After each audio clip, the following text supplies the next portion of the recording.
What's up, guys? It's your boy Grant back here with another video essay, and today I wanted to talk about one of my favorite rappers, the one, the only, Big Krit. So the big thing I want to say about Big Krit is that there's been a lot of talk lately on Twitter and everything like that on how he should have been bigger. He should have been as big as Drake, as Kendrick, or as Cole. And I feel like that's a common, I ain't gonna say misconceptions, but more so like, I don't think that's entirely true for a couple of reasons. Number one, if we're being real, like just the commercial push was just much bigger around other artists like Drake. You know, I mean, like Cash Money, Young Money. Like number one, Kendrick had Dr. Dre, and then Cole had Jay-Z, Rock Nation, kind of pushing him. So I don't think it was ever gonna happen. Number two, I honestly want to say, I don't even want to say Krit was ahead. I want to say Krit was before his time, right? Before of ahead of his time. I'm not sure the right way to word it, but his sound is much more like the whole UGK influence, Luda influence, the whole big Southern rap influence, and things of that nature. It's kind of like,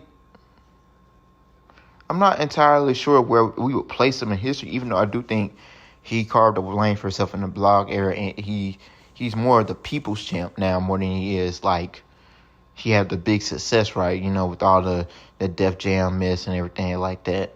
I just don't think his sound really fit in with the era that he went into, and I feel like that's just really what it is.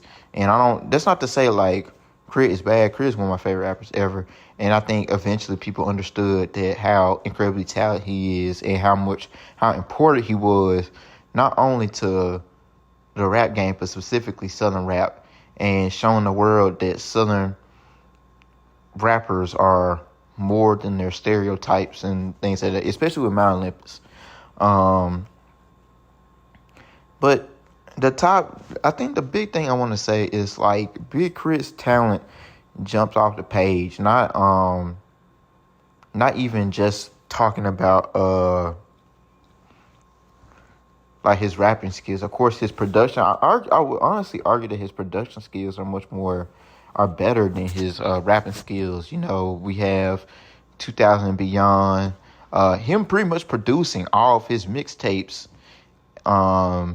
And a lot of his albums by himself, you know, he was doing it all, and to do that and do it at a high level is something that will always be appreciated.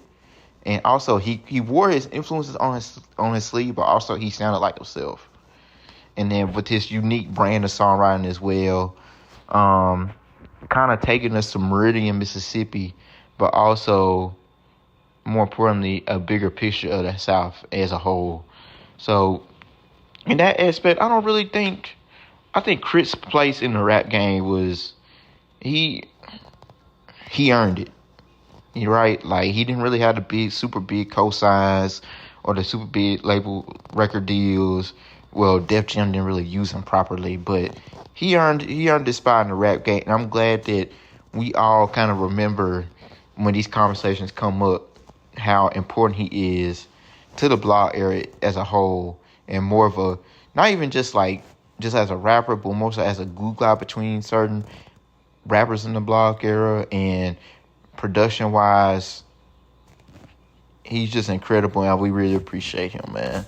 But that's pretty much all I got for this essay, man. I appreciate y'all. I love y'all. Y'all be easy.